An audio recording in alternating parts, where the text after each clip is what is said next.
Hi, and welcome to the Dingers podcast. This is a special episode. We are live from Principal Park, checking out an iCubs game as they play the Indianapolis Indians. How are you guys tonight? Doing pretty well. This is a beautiful view. They got the Capitol building out over center field. It is a beautiful view. Here, we'll turn the camera and allow you guys to see this beautiful view.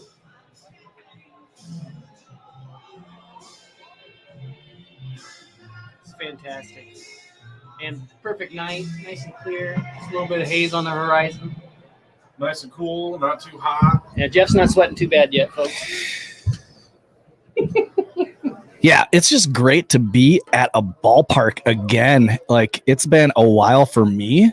Like, I don't think I've been to, actually, the last time I was at a ballpark, I was running a Spartan race in Wrigley Field.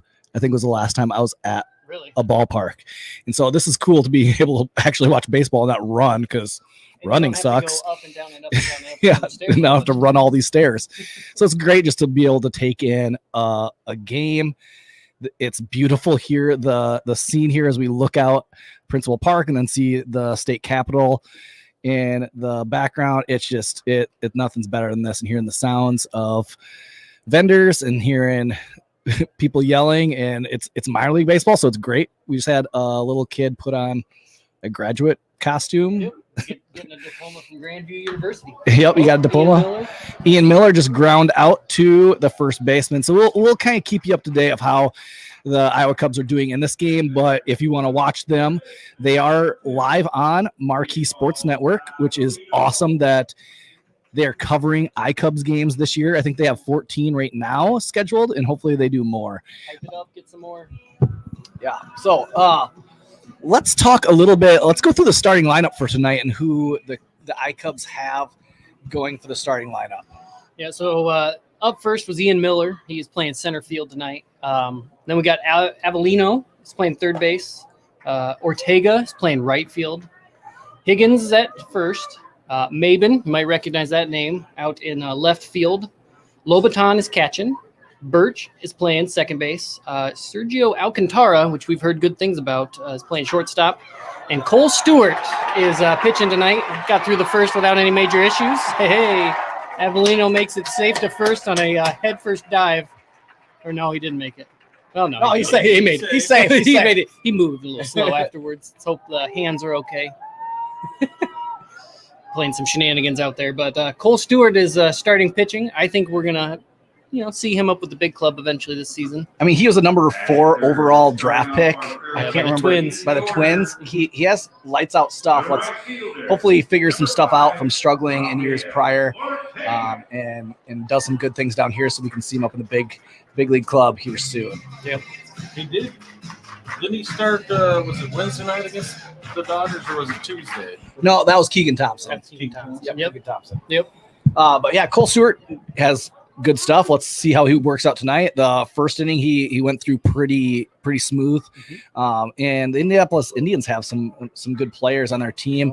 Swaggerty, I know, puts up really good numbers, and he's hit the ball in this series really, really well so far. And that Tucker, shortstop. Tucker, their shortstop, Mm-hmm. he's legit. He was a menace on the base pass, and started the game off, I think, with a triple that PV, the manager for the iCubs, got ejected right away, which is fun. 3 pitches into a game, your manager's getting ejected. Bottom of the first, and he's still here, so that's a good sign. Still got PV. Still got the manager. But yeah, we got a sweet deal. We are in the opponent's radio broadcast booth, coming to you live from Principal Park. So this is going to be fun. We will be doing this quite a bit throughout the season of just bringing you iCubs baseball and talking up iCubs and just letting you guys get an insight of who's doing well, who we might see with the big league club soon, which we've already seen a ton of moves with our bullpen of guys coming up and coming back down. And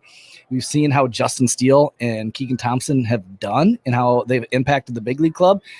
They'll be down here, I'm guessing, at some point throughout the season with iCubs, unless they keep pitching lights out like they are with the Cubs. So it'll be fun, and we're excited to be able to do this. It's a great opportunity. But yeah, Kevin's going to break down what pitchers are are available down here at the iCubs, and if you ever come to Des Moines and check out a game, who you might see on the mound. Yep. So last night, the first guy I'm going to talk about is Corey Abbott. Last night he made his AAA debut. Unfortunately, the iCubs fell 5-4. But after a little bit of a shaky start, Abbott set down 10 of the last 11 batters he faced. Striking out 8 in his 6 innings. Abbott spent the entirety of 2019. Unfortunately, we always got to jump back to 2019 due to last year. But he spent 2019 with the AA Tennessee, leading the Smokies in most wins at 8, games started at 26, innings pitched at 146.2, and strikeouts 166. And that is something that we have to kind of remember. Like, there was no minor league baseball last year. Before, I think, Tuesday when it was opening night, it was 604 days since they played an actual game. So most of these players have not played an actual game where stats matter. And so this is just fun. It's great. They're excited. You can tell they're just pumped and ready to go, and they're going to ball out tonight. We're going to watch. There we go. I think that's gone. That's gone. Oh. Dingers! Yeah! Dingers! Ortega hits a 2-run homer. And I was up 2-0. Yeah. Right fielder was going to need a rocket up his ass to catch that ball. Yeah. Ooh, bye. Long gone. Yeah, that's awesome. Right out, just to the right of the bleachers. No doubter on that one. Oh, that was fun. Awesome. Ortega, awesome. I mean, he's bounced around, but he has a good bat and opportunity to play some outfield. We'll see if he ever gets called up. Our outfield right now with the big league club is kind of packed, but you never know. If he hits down here, he'll find a spot for him. So who else do the Cubs have down here, the Iowa Cubs have for pitching? So one of my personal favorites is Dakota Mechus, one of the hosts on the Compound podcast. Really funny guy to listen to. But last night, he retired all 4 batters that he faced, spending 1.1 innings of scoreless baseball. Another hit, folks. Mechus was drafted in the 10th round of the 2016 draft, made it to High A in 2017, made it to Triple A in 2018, spent 2019 with AAA Cubs, sported a 5.29 ERA and 5 saves. Here comes me. Cameron Maben, folks. Yeah, he's another one I'm excited to see. He's not on the 40-man, so if he did come up to the big league club this year, they'd have to do some shifting around. That's something that's nice about Abbott is already on the 40-man, so he could come up and down. They have some options with him. And then the other pitcher, not technically with the Iowa Cubs yet, but that Braylon Marquez that we saw last year. Left-hander, he was throwing that gas in that cup, that start he had. Against the White Sox. He came in the eighth inning. That's right. He's been out in Arizona getting ramped up, building up his pitch count. Really, I'm hoping he comes to AAA. I bet, though, he goes to AA because he hasn't seen AA ball yet. Yeah, it was just released that he actually dealt with getting COVID right before spring training. And so he's still building back a little bit of strength from that. I think it hit him pretty hard. And so he's building back strength. And I think he's going to go to South Bend to start. Or no, maybe it's Tennessee. He might go to Tennessee Smokies, I think, to start out the season. So, yeah, he's another one that we could see up here in Des Moines. Yeah, and he's also on the 40-man. So they have some options of what they want to do if they end up in a funky situation where they've got another doubleheader. Kind of see what they go with depending on how taxed the bullpen is. We'll have to see. Position player wise, we have Ortega, who just hit the dinger just a little while ago, and he's pretty hot so far in this spring training. I think game 1 he went 2 for 4 with 2 solo home runs in his plate appearances. So he's done really, really well so far. So I'm excited to see how he pans out this year. He's kind of bounced around. PJ Higgins, he's one that I'm really excited for. He's a catcher. I thought he was going to make the opening day roster, but then they went out and got Walters. Right at Tucker. Nice hit. Oh, they doubled him up. No way. Yeah, we might see Peavy out. Let's challenge that one, boys. Let's challenge that one. I think he was safe at first. I don't know about that. MLB umping has been bad. Well, it might be just as bad down here in the minors. If you watch the game yesterday and the one down the line, that one was not a double play. Anyways, PJ Higgins, I like him behind the plate. The one thing, he does have a really good bat. He was 2 for 4 with a double, a home run, and 2 RBIs last night. The thing is, he struggled a little bit with just pitch calling and blocking the ball and being good behind the plate. I think that's what they really want to see him grow in that area. But he does provide really good just depth at catcher position, and we'd never know. I mean, Contreras has dealt with a hamstring injury. We're down to Walters because Romine is out for he just got put on the 60-day DL or injured list. That's what they changed it to. So right now he just provides depth down here with Iowa. So he was drafted in the 12th round in 2015. He had a pretty good 2019 season. He batted .281, .348, and a slugging percentage of .416 with 10 dingers in between Iowa and AA Tennessee. So interested to see where he goes. Another one that I'm really excited for is Alcantara. He plays a really good shortstop. He has really quick hands, one of the best hands in the game. So he provides a little bit of depth with our infield. And then the one, Trent Gamboni, I've been down to Iowa games last year or 2 years ago. I have to remember 2019. Right. He has a stick. He has light tower power. He can hit the ball far.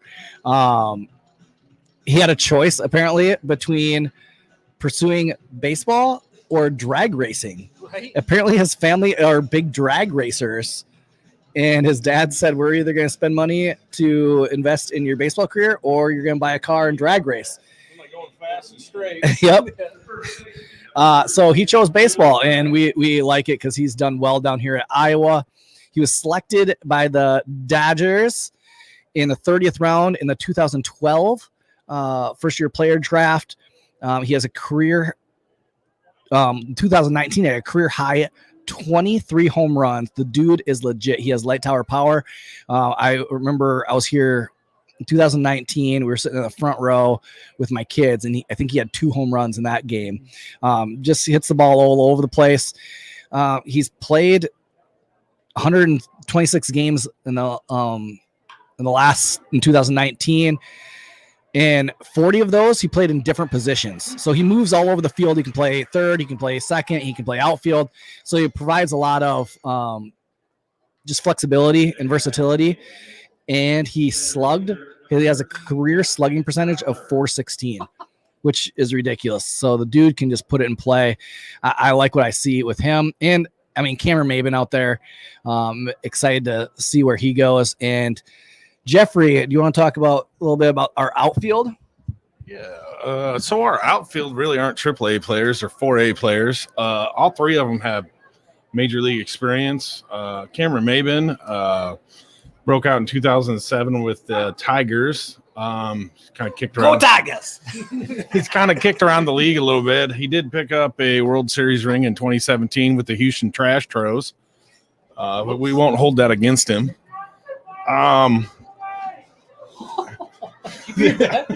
Yeah. Folks, people have missed baseball, and they're going to yell everything at them.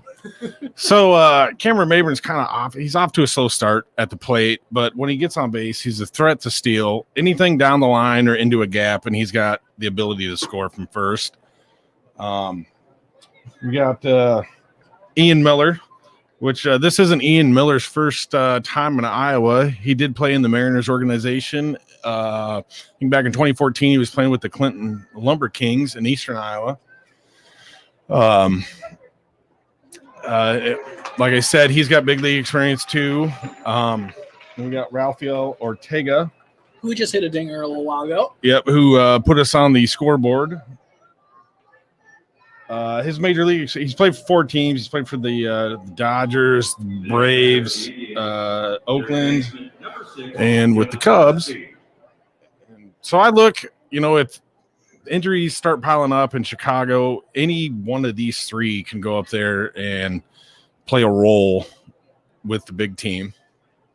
I really like Ian Miller. One, because if you notice with the big league club, what they've done a lot of is stolen bases. Like the Cubs are up there in the top 5 in stolen bases. They're active on the base pass, and Ian Miller would be a great asset to have on the base pass of like, he's going to steal your bases. He's going to be like Jake Marisnik out there just flying around the base pass. If you think Jake's fast, Ian Miller is by far the fastest team in the club's fastest guy in the Cubs organization. Hey, Eric. Nice to see you. Oh, our number 1 fan's on. Ooh, nice play. Nice. Pick it. Get him. Yeah. Nice play. Nice play. Who's playing second for us? Birch with a very nice play up the middle. That was a sweet play. Yeah, we're just excited. It's good to be here at the ballpark, enjoying a game, hearing the sounds, hearing the crowd heckle people, and I go every throw to first base. I go back to the last time I was at Principal Park at a game. One of our friends who got us really good seats. I took my 2 kids, and we sat right behind home plate in the front row. And they have like the screen, but they also have like the little like advertisement signs, and we're sitting there, and the very first pitch of the game gets fouled back, and it smokes that sign, and it's a loud boom, and my kids jump out of their seat scared to death. One, they like saw the ball coming right at them, and, like it was hilarious. But it's just great being back here, being able to see really good baseball being played here at the Iowa Cubs. Oh, they're shooting hot dogs. Well, they're shooting hot dogs. Come on up here. Get me a hot dog. I want a hot dog. Lean out the window. Hold my ankle. Actually, I could go for a brat, but hot dog would do. We had a gun malfunction. Gun malfunction. No. Well, maybe next time. Maybe next inning. We got this next inning. But it's just great to be here at the ballpark. Hopefully we can get to Wrigley. I know I'm planning on going to a game in June in Milwaukee, but really need to get there to Wrigley to take in a game. I'd just like to thank the Iowa Cubs for the hospitality tonight, with the use of the booth, and allowing us to do our podcast live from the stadium tonight. Like you said, even though it's not a full capacity crowd, there are a ton of people here to watch. So if you get an opportunity, swing on down to the ballpark, take in a game, do something different that you haven't got to do in a year. It'll be a lot of fun. Grab yourself a beer, get a brat, get a pretzel, do all the things that you would do. Get some peanuts and Cracker Jacks, popcorn. What my kids always have to do when they come to a game is get the cotton candy. Yep, cotton candy's a favorite. So that just gets sticky all over and turns into a huge mess. I hate cotton candy. Are you a cotton candy fan? I'm not. No, I'm not. Yeah. I don't get it. Whatever. It's the thing you don't want your kids to get Yeah. when you're at the game. It just makes it all worse. The one thing you don't want your kids to get, cotton candy. So I bring baby wipes. Yep. Either that or on Sundays in the fake Oh, your hat. Yep. By the time you get to your seat, it's running down your arm. That's good. Well, we can talk a little bit about the Cubbies. I mean, they won today, 3-2. Our bullpen decided to make it interesting there towards the end.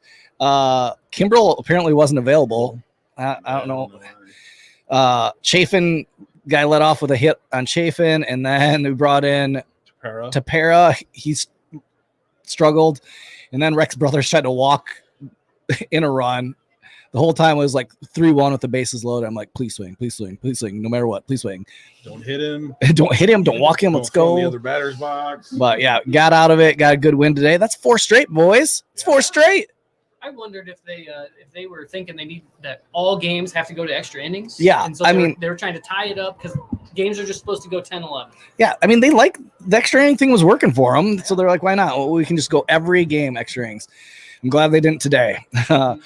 But yeah, I mean, you win 1 game, you win 2 games, win 3 games. That's called a winning streak. We're on to 4. And we're playing the Pirates. And I mean, I like our schedule going forward. I mean, I think we have the Pirates, the Indians. I think at the tail end we pick up the Padres, which is going to be a tough. But you know, I think their confidence is like on the rise. And then Tigers. So The Tigers. We'd play go I Tigers. feel really good about Some where we're at. Nationals. If you want to put it in perspective, at the beginning of the week we were in the cellar in the NL Central. We're currently in third, 2 games out of first. When on Monday, we were 5 games out of first, had a sub 500 record. I think we're 1 game under 500 right now.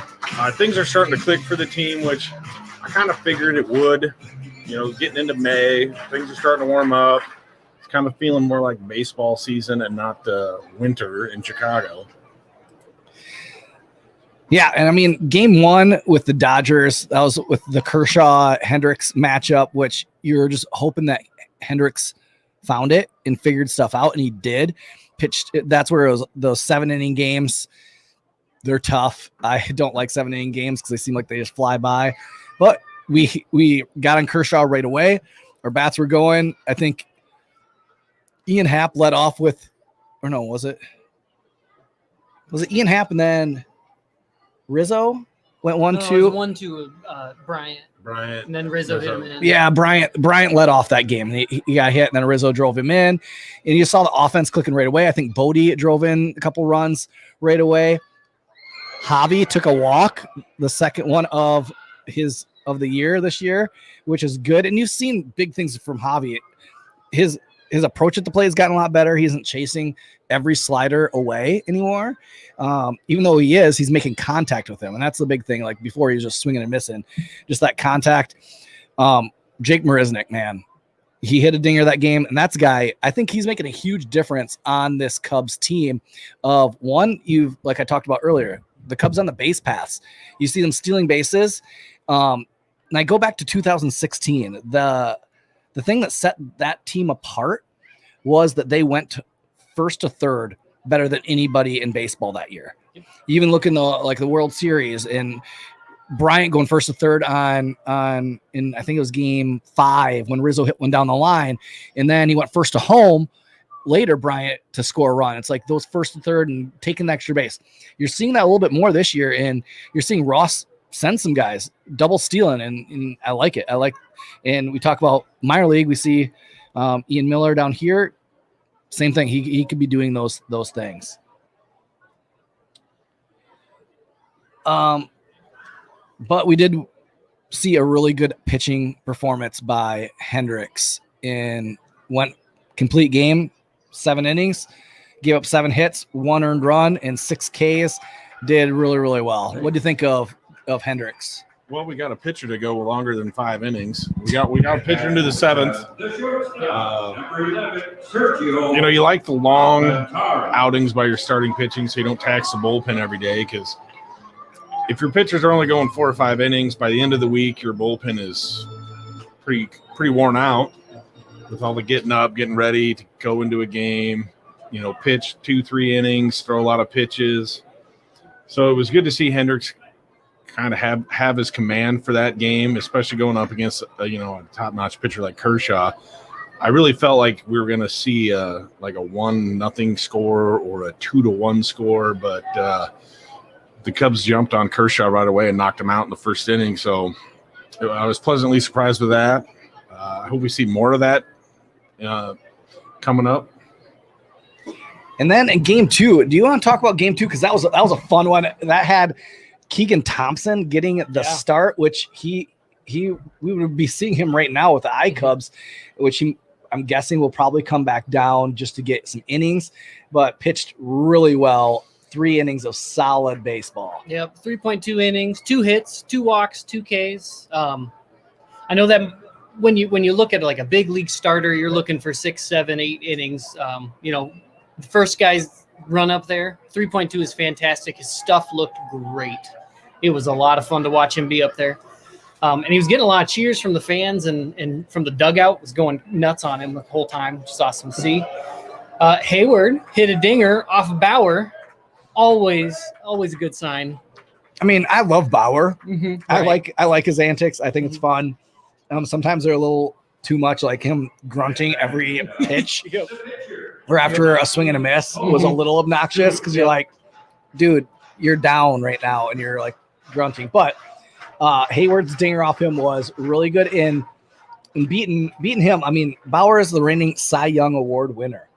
He's legit, and that game was also fun because we had a 1-0 lead going into the 7th, which was another 7-inning game. And Kimbrel, who's been lights out all year, gives up a dinger to Muncy, which he killed him all series. Muncy was just difficult to get out, and that pitch wasn't too bad of a pitch. It was away. Muncy kind of went out and got it and barely made it out. I mean, if the wind was blowing in like last night for Jock Peterson, Muncy's ball would not have got out of Wrigley that night. Yep. But it did, but that Brent allowed a little bit of flair because in the 8th inning, went extras, we gave up 2, which a lot of people, Cubs Twitter was kind of going nuts, saying the game's over. But our boy Javi comes up huge with our last out, hits a 2-run dinger to tie it up, and then Bodie drives in the winning run. And big shot Bodie. And that's what you gotta love, like the never quit. And I just remember like the 2016 or 15 team. That team had a ton of comeback wins, and it was really fun to watch. And I go back to like ranking what Cubs teams lately I've enjoyed watching. And I go like 16, obviously, because that was our championship season. But 15, I think I had more fun watching the 15 team because of what they did. They never quit. They had fun. And this team is kind of, they've struggled. They struggled offensively. They struggled now with pitching for a little bit, but they're starting to figure it out, and they're up there. I would put them with the 15 team of fun to watch, especially lately. If you want to see the fun, Rizzo's walk-off Wednesday night when he touched the base, circled around the infield, and ran straight for the dugout to avoid the talcum powder shower. Yeah. The look on his face, the joy. Yep. The joy, the explosion of speed. There was some discussion on Cubs Twitter about where's the speed around the base paths, but that was both hilarious and fun.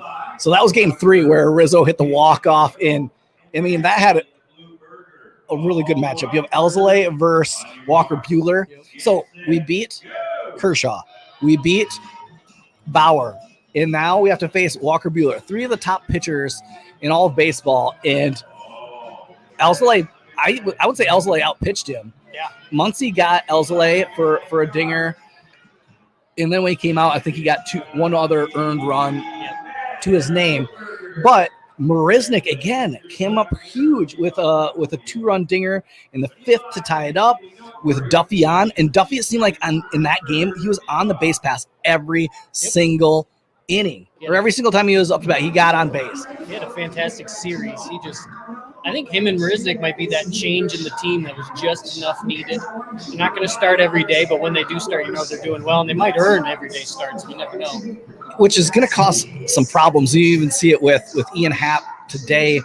Possibly could play, but there really isn't a spot for him now with his struggles, and they put him on the injured list. It's like, I'm sure he is a little bit injured, but when you have guys like Duffy playing really, really well that can play third and move Bryant out to the outfield, and then you have Jock Peterson come back and have a really good game today, there's not a lot of spots available anymore for them to get playing time because you don't want to sit Duffy. You don't want to sit Marisnik because he's playing a great center field. He's hitting the ball. You're not going to sit Bryant. No. And what's great is Bryant is unselfishly playing wherever to keep other guys on the field. And in that 3rd game, where was Bryant starting? I think center field. No, that game he started first base. Oh, first base. Because right. Rizzo didn't start. Right. He came in on the captain's day off. He came and decided to hit a walk-off and win us a game. I heard he had a spa day. Was it Marisnik put cucumbers on his eyes for a little bit of spot treatment? Left, center, right, third. So he's played 5 positions this year.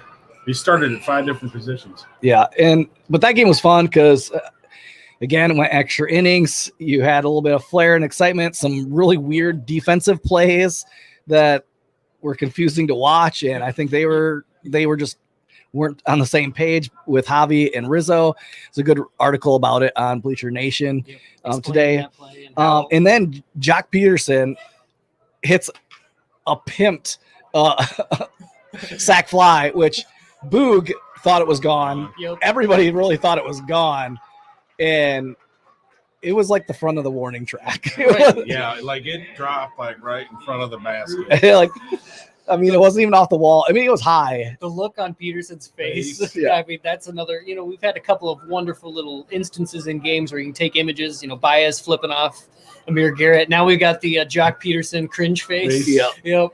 But then you had Duffy like tie it up, in which I love that whole extra innings in how David Ross, I think, outmanaged Roberts. Yep. Because like how he geeked him. He geeked him big time with putting Happ up as a pinch hitter, which in that case you're like, oh, Ian Happ would probably be an easier out right here.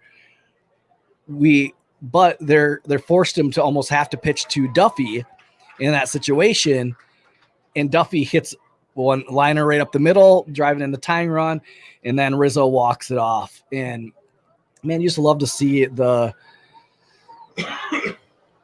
Baseball's a chess game, people. It's a chess game, and in Rossi, like, I mean, when you think about it, he was a first-year manager last year, and he only coached 60 games. So right now, he would really, in an original season of 162, he would be at the midway point of an actual season.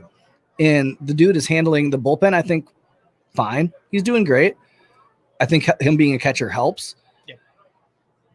He's making good moves. I think he's creating a good atmosphere in that Cubs dugout, and he's setting the tone of what you expect. And I remember Sutcliffe, I think it was 2 or 3 games ago, talked about him changing the winning culture when he came in 2015.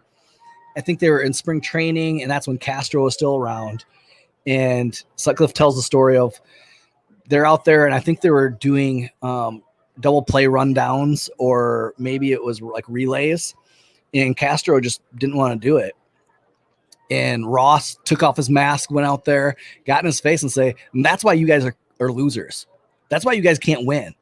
Because you don't want to do the things that is necessary to win ball games and be successful. And he told him to leave the field and go home, go back to the clubhouse. And then they finished that. And I think that Ross was the key ingredient in that team to change the culture. And you see that transferring over now. I mean, wasn't that a thing between him and Ross and Rizzo? Rizzo had like a really terrible at bat, and Ross met him in the dugout and just questioned him on it.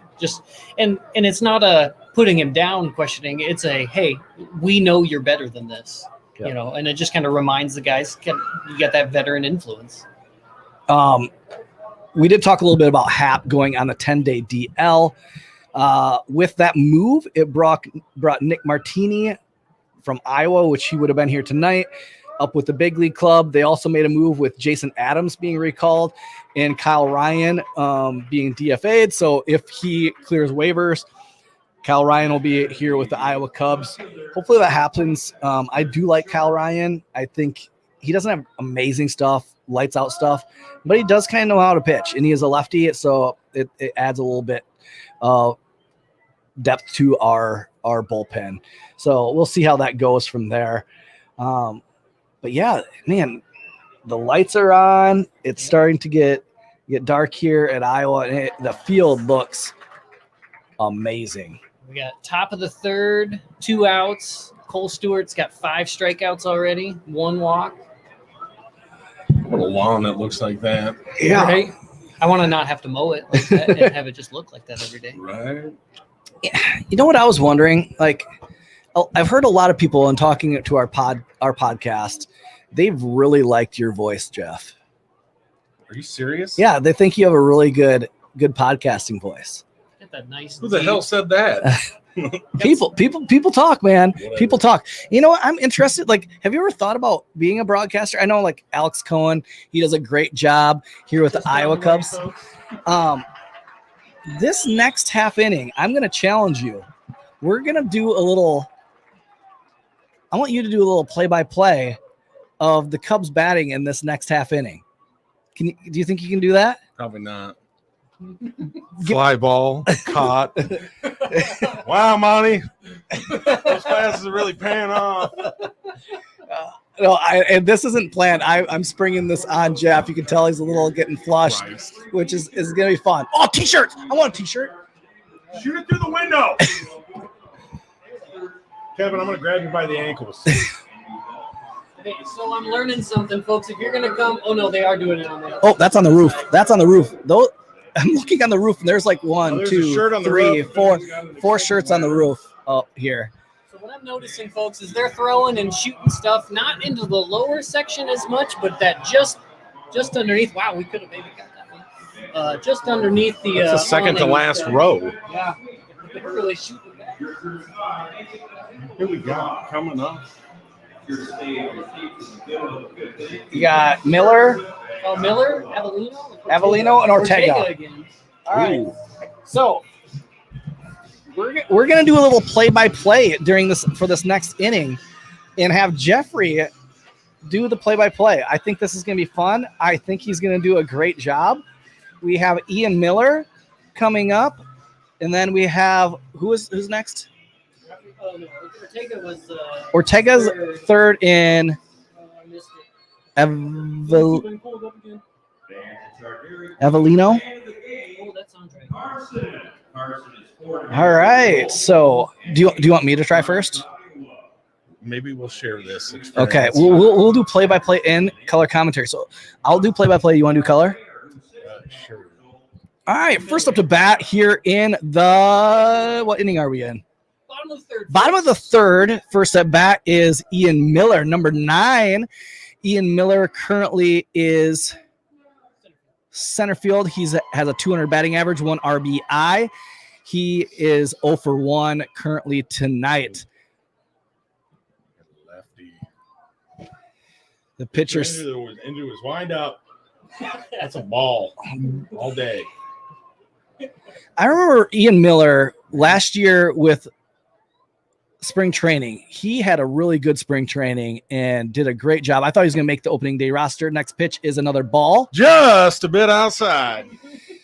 So count is 0-2 on Ian Miller. 2-0. Or 2-0. There we go. Say it right. 2-0 on Ian Miller.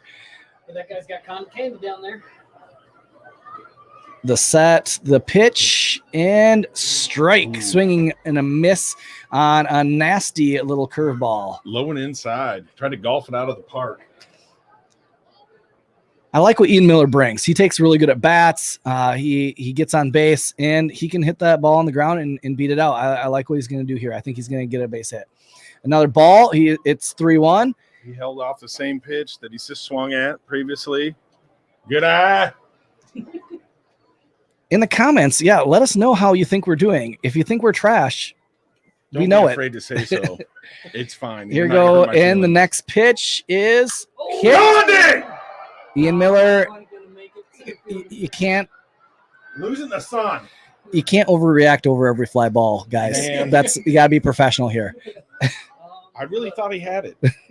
Well, when I've watched Marquis, I have noticed that sometimes you can do that. Hey, if everybody can screw up a professional baseball player, I can screw up in the minors. I do have What's to. worse? Overreacting to a fly ball or getting a call wrong on the field by an umpire, looking at it and still going. Still getting it wrong. I next up is where are we at? Utah Avellino. Avellino, standing tall in the box. 308. Ball. 1 dinger. 1-0. 4 ribbies, 3 runs. He's had a good start to the season, batting 308. Yeah. Driving in some runs. Here's the set and the pitch. Ooh, ball low. Good eye. Good eye. Righty on righty. We have James Marvel on the mound for the Indians. Here's the pitch. Just a bit outside. Just missed. Missed the outside. Tried the corner and missed. Ooh, I like that. Did you see that? Avellino turned around and took a practice swing left-handed. That's talent, boys. Trying to be like little Javi Baez. Here's the pitch. Ooh, that's a strike right down the middle. That was right down Broadway, folks. But Or since we're in Des Moines, Fleur. There you go. There you go. I'm okay. maybe Alex, we should send a clip to this to Alex Cohen, who's doing the marquee broadcast, and say, "Hey, do you need a guy?" Ooh, Oh, you got a single. Slapped it through the in between the second base and first baseman. Good single coming up. We have Ortega, who hit a 2-run home run last at bat. We got a duck on the pond. There is a duck on the pond. Rafael Ortega. That was a good player announcement by that little child there. Good job. Good job out of you.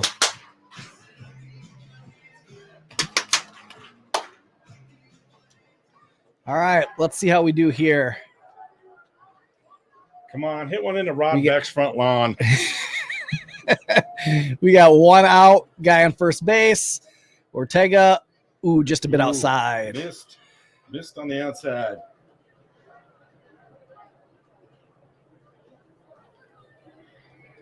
Again, you can watch this on the Marquee Sports Network if it is available for you. It's great that Iowa Cubs are on the Marquee, getting 14 games this year. Pick off, boo.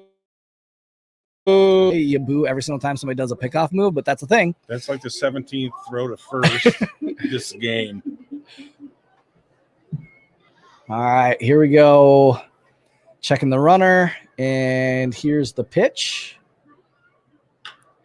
Hit to the shortstop to the second baseman, double play ball, and they turn two. Good play by Tucker, the shortstop. He's ready, boys. He's sure the first baseman pulled the groin on that stretch. Yep. Well, hey, I think we did all right. That wasn't bad. First time out. First time doing play-by-play. We won't do this every day that we're here, but that was fun to try. We won't do this every time either. Yeah, every time we try. I mean, I don't think we have a career in broadcasting. We'll stick to podcasting where we can prepare a little bit and not have things happen on us. I'm shaky at podcasting at best anyway. I do have to tell a little bit of a story because it's funny. My son is doing Little League Baseball, and I love people should just go and watch Little League Baseball because it's hilarious. It's a little bit boring, but it's hilarious. We have a kid on our team. He doesn't know a lot about baseball, but he's out there. He's trying really, really hard. He missed a couple practices, but he did show up to our game this week, and we had him at first base, which was great. He's not the best at catching, but kid's up to bat, and he hits one to our second baseman. Player running down the line, he looks at the runner running down the line, and he's standing on first base, and he does like a chauffeur, like, show me to your seat, like hand, like, here you go, this way, sir. Like showing him where first base is. The second baseman throws the ball in like right by his head. The story becomes different when he gets hit. Like, yeah, I was like, oh my goodness, like, your job at first is to catch the ball. We need to explain this probably better. That's probably a coaching mistake on my part. I probably should have coached him up a little bit better, but he missed some practices, so it's on him too. That's right.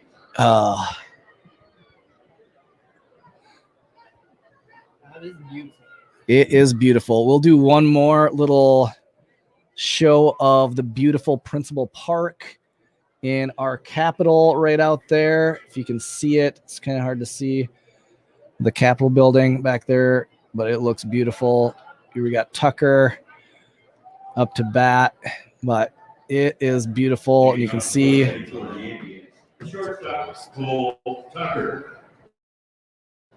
beautiful Principal Park. So yeah, come out, watch a game, enjoy some Iowa Cubs baseball. We'll be bringing you action for Iowa Cubs every once in a while here on our podcast. But yeah, come out and see the iCubs or watch them when they're on Marquee Sports Network. Thanks for joining us this week on this special episode of the Dingers podcast here at Principal Park. Go Cubbies. Go Cubs.